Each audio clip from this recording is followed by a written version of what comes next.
दिया मैं तो राजा बोली मोरा घराना लुटा दिया।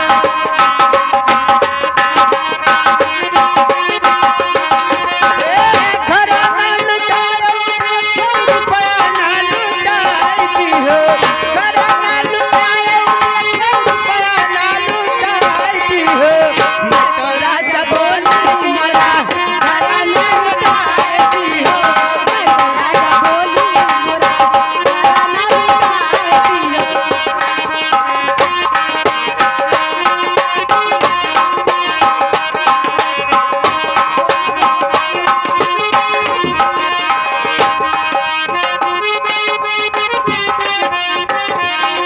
घराना लुटायो देखो रुपया ना लुटाए।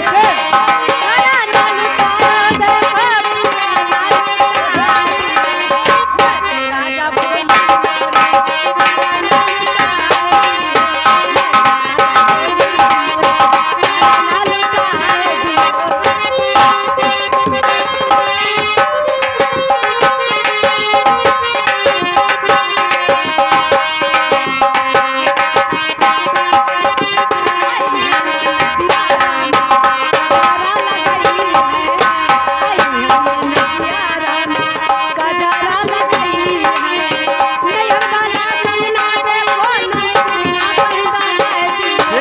नैहर वाला कंगना देखो ननद के ना पहनाई दियो, मैं तो राजा बोली मोरा घराना लुटाई दियो।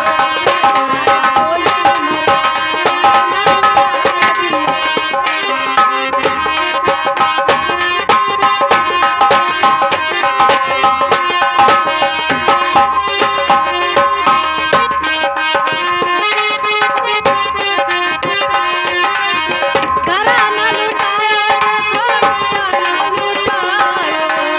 घराना लुटायो देखो रुपया ना लुटाए दियो।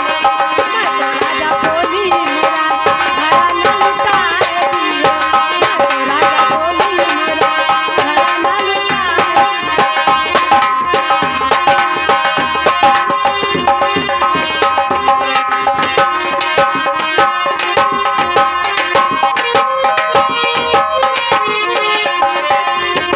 हेलो, ये आगे हमारे मदन सोनकर कोनरी के निवासी, ये भी लड़का के नौछौर में 10 रुपया दे रहे हैं। पहले इन्हें शुक्रिया मारो के बाद गाना है। मोरे राजा दिलवा की